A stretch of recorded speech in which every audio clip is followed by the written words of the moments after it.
Hello students, এই ভিডিওটিতে তোমাদের বাবা সাহেব আম্বেদকর ইউনিভার্সিটির বিএড সেকেন্ড সেমিস্টারে কোর্স 1.2.7 এ মেথড পেপার হিসেবে যারা জিওগ্রাফি অর্থাৎ ভূগোল বিষয়টি নিয়েছে তাদের আজকের এই ভিডিওটিতে 2024-26 সেশন অর্থাৎ 2025 সালের সাজেশন উত্তর সহ দেখানো হবে এবং এগুলো তোমরা অবশ্যই বুঝে বুঝে পড়ার চেষ্টা করবে, কারণ এই স্বল্প সময়ের মধ্যে 7টা পেপার পড়া সম্ভব নয়, তাই তোমরা এগুলো বুঝে বুঝে পড়ার চেষ্টা করবে। তো প্রথমে আমরা গ্রুপে অর্থাৎ 2 মার্কসের প্রশ্ন উত্তর দেখব।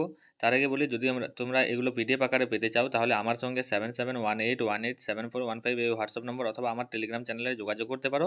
তো প্রথমে আমরা গ্রুপে অর্থাৎ 2 মার্কসের 1 নং দাগের প্রশ্নের উত্তর দেখব।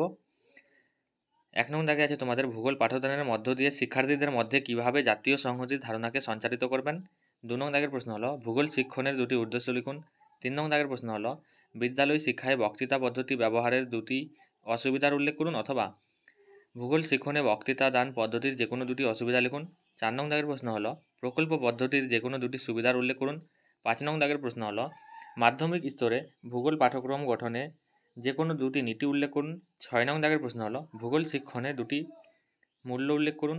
7 নং দাগের প্রশ্ন হলো মিথস্ক্রিয়া পদ্ধতি দ্বারা ভূগোল শিক্ষণের যে কোনো দুটি সুবিধা উল্লেখ করুন, অথবা মাধ্যমিক বিদ্যালয় স্তরে ভূগোল শিক্ষণের ক্ষেত্রে মিথস্ক্রিয়া পদ্ধতির সুবিধাগুলি লিখুন। 8 নং দাগের প্রশ্ন হলো শিখন প্রদীপনের উদ্ভাবনীকরণ বলতে কী বোঝেন। 9 নং দাগের প্রশ্ন হলো একটি বিদ্যালয়ে ভূগোল পরীক্ষাগারের যে কোনো দুটি গুরুত্ব লিখুন। 10 নং দাগের প্রশ্ন হলো শিখন নকশার সংজ্ঞা দিন। 11 নং দাগের প্রশ্ন হলো সংশোধনী পাঠের যে কোনো দুটি প্রয়োজনীয়তা উল্লেখ করুন।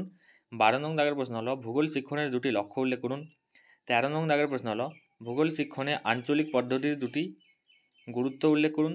14 নং দাগের প্রশ্ন হলো ভূগোল মূল্যায়নে নৈর্ব্যক্তিক ধর্মী অভিক্ষার যে কোনো দুটি সুবিধা উল্লেখ করুন। 15 নং দাগের প্রশ্ন হলো ধারাবাহিক এবং সার্বিক মূল্যায়নের যে কোনো দুটি সুবিধার উল্লেখ করুন। 16 নং দাগের প্রশ্ন হলো গঠনমূলক ও কর্মসম্পাদনমূলক বা সমষ্টিগত মূল্যায়নের মধ্যে যে কোনো দুটি পার্থক্যের উল্লেখ করুন। 17 নং দাগের প্রশ্ন হলো প্রক্ষেপণমূলক ও অপ্রক্ষেপণমূলক শিক্ষণ প্রদীপনের মধ্যে যে কোনো দুটি পার্থক্য লিখুন। 18 নং দাগের প্রশ্ন হলো সামর্থ্য ভিত্তিক মূল্যায়ন কাকে বলে। 19 নং দাগের প্রশ্ন হলো ভূগোল শিক্ষণে বক্তৃতা পদ্ধতির দুটি সুবিধা লিখুন। 20 নং দাগের প্রশ্ন হলো ভূগোল শিক্ষণে কম্পিউটার সহযোগী শিক্ষণের অথবা সিএআই এর দুটি অসুবিধা লিখুন। 21 নং দাগের প্রশ্ন হলো পারদর্শিতার অভিক্ষার সংজ্ঞা দিন। ভূগোল শিক্ষণে পারদর্শিতার অভিক্ষার দুটি বৈশিষ্ট্য লিখুন। 22 নং দাগের প্রশ্ন হলো গঠনমূলক মূল্যায়ন বলতে কী বোঝায়। ভূগোলে গঠনমূলক মূল্যায়নের সুবিধা কী। 23 নং দাগের প্রশ্ন হলো সামগ্রিক বা চূড়ান্ত মূল্যায়ন বলতে কী বোঝায়। সামগ্রিক মূল্যায়নের দুটি সুবিধা লিখুন অথবা সমষ্টিগত মূল্যায়নের দুটি সুবিধা লিখুন। 24 নং দাগের প্রশ্ন হলো নিরবচ্ছিন্ন সার্বিক মূল্যায়ন বলতে কী বোঝান। 25 নং দাগের প্রশ্ন হলো মিথস্ক্রিয়া বা আলোচনা পদ্ধতির সংজ্ঞা দিন। 26 নং দাগের প্রশ্ন হলো শিক্ষণ সম্পদের গুরুত্ব কী। 27 নং দাগের প্রশ্ন হলো সংশোধনমূলক শিক্ষণ কাকে বলে। এরপর 28 নং দাগের প্রশ্ন হলো মূল্যায়ন ও পরিমাপের মধ্যে পার্থক্য লিখুন। এই ছিল মোট তোমাদের 28টা 2 মার্কসের প্রশ্ন উত্তর। এগুলোর মধ্যে তোমাদের 7টা হয়তো আসতে পারে, তার মধ্যে 5টা করতে হবে। এরপর গ্রুপ বি অর্থাৎ 5 মার্কসের প্রশ্ন উত্তর। 1 নং দাগের প্রশ্ন হলো ভূগোল ল্যাবরেটরি বা গবেষণাগার কি। ভূগোল পরীক্ষাগারের প্রয়োজনীয়তা লিখুন। 2 নং দাগের প্রশ্ন হলো একটি আদর্শ ভূগোল পাঠ্যপুস্তকের কী কী বৈশিষ্ট্য থাকা উচিত। 3 নং দাগের প্রশ্ন হলো ভূগোল শিক্ষণের ক্ষেত্রে মিথস্ক্রিয়া পদ্ধতির সুবিধা এবং অসুবিধাগুলি আলোচনা করুন। 4 নং দাগের প্রশ্ন হলো একটি উত্তম শিখন নকশার গুণাবলী সম্পর্কে আলোচনা করুন। 5 নং দাগের প্রশ্ন হলো একটি পারদর্শিতার অভিক্ষা গঠনের প্রয়োজনীয় স্তরগুলি কী কী। 6 নং দাগের প্রশ্ন হলো ভূগোল এবং ইতিহাসের মধ্যে পারস্পরিক সম্পর্ক সংক্ষেপে আলোচনা করুন। 7 নং দাগের প্রশ্ন হলো ভূগোল শিক্ষণে আপনি কিভাবে সিএআই পদ্ধতি প্রয়োগ করবেন। 8 নং দাগের প্রশ্ন হলো একজন ভূগোল শিক্ষক দ্বারা ব্যবহৃত নানা ধরনের শিক্ষণ উপকরণের সংক্ষেপে বর্ণনা দিন। 9 নং দাগের প্রশ্ন হলো একটি আদর্শ ভূগোল পাঠ্যপুস্তকের অপরিহার্য বৈশিষ্ট্যগুলি আলোচনা করুন। 10 নং দাগের প্রশ্ন হলো প্রকল্প পদ্ধতির নীতিগুলি লিখুন। 11 নং দাগের প্রশ্ন হলো প্রতিপাদন পর্যবেক্ষণ পদ্ধতির প্রধান সুবিধা ও অসুবিধাগুলি লিখুন। 12 নং দাগের প্রশ্ন হলো বিভিন্ন ধরনের শিখন নকশা সম্পর্কে সংক্ষেপে আলোচনা করুন। 13 নং দাগের প্রশ্ন হলো সামর্থ্য ভিত্তিক মূল্যায়ন সম্পর্কে একটি টিকা লিখুন। 14 নং দাগের প্রশ্ন হলো একটি শিখন নকশা প্রস্তুত করার গুরুত্ব সম্পর্কে লিখুন। 15 নং দাগের প্রশ্ন হলো ভূগোল শিক্ষণের প্রধান মূল্যবোধগুলি কী কী। 16 নং দাগের প্রশ্ন হলো ভূগোল বিষয়ের শিক্ষার্থীদের শিখন মূল্যায়নের ক্ষেত্রে নিরবচ্ছিন্ন ও সার্বিক মূল্যায়নের উপযোগিতা উল্লেখ করুন। 17 নং দাগের প্রশ্ন হলো ভূগোল পাঠ্যক্রম রচনার মূলনীতিগুলি কী কী, অথবা বিদ্যালয় স্তরে ভূগোল পাঠ্যক্রম গঠনের মৌলিক নীতিসমূহ আলোচনা করুন।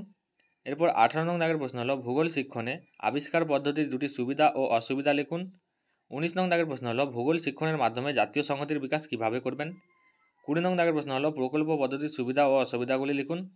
21 নং দাগের প্রশ্ন হলো বর্তমান পরিপ্রেক্ষিতের আলোকে ভূগোল শিক্ষণের লক্ষ্য ও উদ্দেশ্যগুলি লিপিবদ্ধ করুন অথবা বিদ্যালয়ে ভূগোল শিক্ষণের লক্ষ্য ও উদ্দেশ্যসমূহ আলোচনা করুন। এরপর গ্রুপ সি অর্থাৎ 10 মার্কসের প্রশ্ন উত্তর দেখব। 10 মার্কসে মোট তোমাদের 2টি প্রশ্ন আসবে, তার মধ্যে একটি করতে হবে। 1 নং দাগের প্রশ্ন হলো ভূগোলের সঙ্গে ইতিহাস ও অর্থনীতির অনুবন্ধন স্থাপন করুন। 2 নং দাগের প্রশ্ন হলো ভূগোল শিক্ষণে শিখন নকশার গুরুত্ব লিখুন। উপযুক্ত উদাহরণ সহযোগে শিখন নকশার ধাপগুলি সংক্ষেপে বিরোধিতা করুন। এরপর 3 নং দাগের প্রশ্ন হলো ভূগোল পরীক্ষাগারের প্রয়োজনীয়তা কী, ভূগোল পরীক্ষাগার গঠনের জন্য একটি পরিকল্পনা দিন।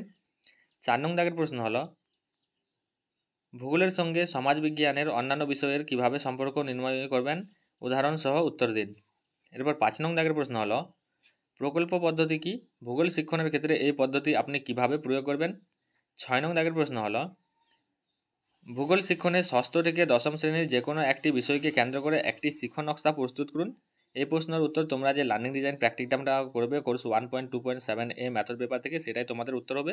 এই ছিল আজকের একটি ছোট্ট ভিডিও। যদি ভিডিওটি ভালো লেগে থাকে তাহলে অবশ্যই লাইক ও সাবস্ক্রাইব করবেন।